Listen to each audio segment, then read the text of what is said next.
दोस्तों, यह कहानी है उत्तर प्रदेश का।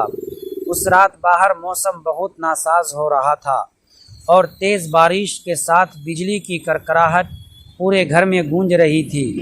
मैं अपने कमरे में लेटी हुई टीवी देख रही थी, पर मेरा ध्यान बार बार दीदी और जीजू के कमरे की तरफ जा रहा था। जीजू दीदी की ज़ोर ज़ोर से मालिश कर रहा था, क्योंकि वहाँ से कुछ अजीब सी आवाज़ें आ रही थी।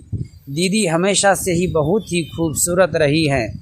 उनकी लंबी रेशमी जुल्फ़ें जो उनकी कमर को छूती थी, और उनकी मज़ेदार गर्दन जिसे देखकर कोई भी आकर्षक हो जाए। उस रात उन्होंने गहरे लाल रंग की साड़ी पहनी थी, जो उनके गोरे रंग पर बिजली की तरह चमक रही थी। जीजू भी उनकी सुंदरता को कायल थे। दोस्तों, वीडियो में आगे बढ़ने से पहले वीडियो को लाइक और हमारे चैनल को सब्सक्राइब करके हमारा सपोर्ट ज़रूर कर दीजिएगा। दोस्तों, चलते हैं आज की कहानी की तरफ। और अक्सर उनके पीछे पीछे घूमते रहते थे। मैंने धीरे से अपने कमरे का दरवाज़ा खोला और गलियारे के अंधेरे में दबे पांव उनके कमरे की ओर बढ़ी। कमरे का दरवाज़ा थोड़ा सा खुला था और अंदर की मध्यम पीली रोशनी बाहर तक आ रही थी। मैंने खिड़की से अंदर झांका तो मेरी धड़कनें रुक सी गई। दीदी और जीजू एक दूसरे के बेहद करीब थे और दोनों के शरीर पसीने से भीगे हुए थे। जीजू ने दीदी की कमर को कसकर पकड़ा हुआ था और दीदी के चेहरे पर एक अजीब सी तड़प और बेचैनी थी। जीजू हाँफते काँपते हुए कह रहे थे कि थोड़ा और सह लो, बस होने वाला ही है, जबकि दीदी धीरे से फुसफुसा रही थी कि जीजू बहुत दर्द हो रहा है, अब बस कीजिए। जीजू ने अपनी शर्ट उतार दी थी और उनके बदन की नसें खींची हुई थी। वो पूरी ताकत लगा रहे थे और दीदी बार बार आगे की तरफ झुक रही थी। मुझे लगा कि शायद अब वो सब होने वाला है जिसकी मैं कल्पना कर रही थी। मेरा दिल इतनी तेज़ी से धड़क रहा था कि मुझे अपनी ही धड़कन सुनाई दे रही थी। दीदी की साड़ी के पल्लू का एक हिस्सा फर्श पर गिरा हुआ था और उनके खुले बाल जीजू के चेहरे को छू रहे थे। जीजू ने एक बार फिर जोर लगाया और दीदी के मुंह से एक तेज़ आह निकली, जिसे सुनकर मैं कांप गई। मुझे लगा कि अब मुझे अंदर जाकर उन्हें रोकना चाहिए या शायद वहां से भाग जाना चाहिए, पर मेरी उत्सुकता से मुझे वहीं जकड़ रखा था।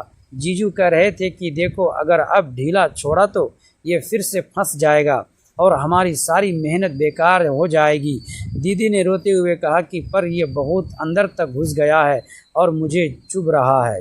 तभी जीजू ने एक आखिरी और बहुत ज़ोरदार झटका दिया और एक तेज़ खट की आवाज़ आई। मैं घबराकर अंदर घुस गई और चिल्लाई कि आप लोग क्या कर रहे हैं। पर जैसे ही मेरी नज़र बिस्तर के पास पड़ी, मेरी आंखें फटी की फटी रह गई।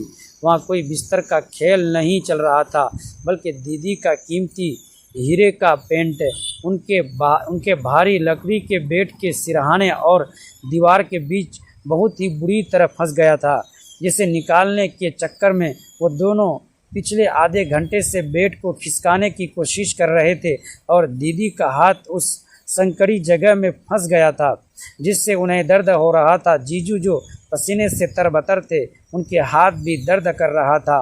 मैं अपने कमरे में बिस्तर पर लेटी थी, लेकिन नींद आंखों से कोसों दूर थी।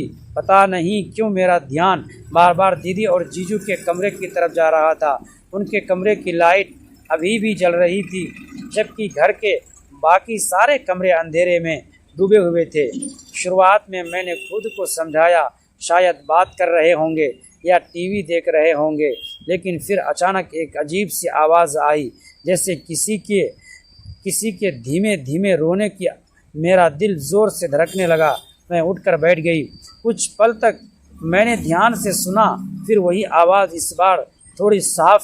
ये आवाज़ दीदी की लग रही थी। इतनी रात को दीदी रो क्यों रही हैं? मैंने मन ही मन सोचा। डर और जिज्ञासा दोनों मेरे अंदर लड़ रहे थे। बाहर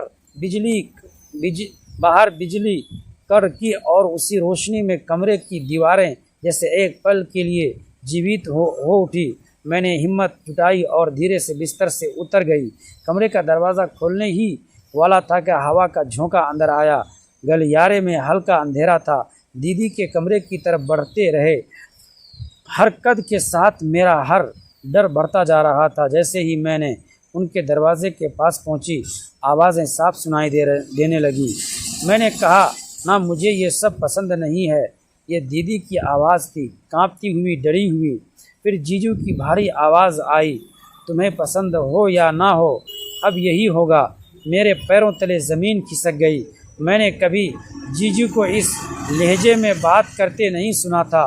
वो हमेशा हंसमुख और शांत स्वभाव के लगते थे, लेकिन आज उनकी आवाज़ में कुछ अजीब था, कुछ ऐसा जिससे डर लगता था।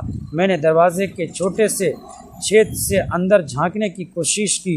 अंदर का नज़ारा देखकर मेरा दिल जैसा रुक सा गया। दीदी कमरे के एक कोने में खड़ी थी, आंखों में आंसू, और जीजू उनके सामने खड़े थे, चेहरे पर एक अजीब सा गुस्सा और बेचैनी। तभी अचानक बिजली चली गई। पूरा घर अंधेरे में डूब गया।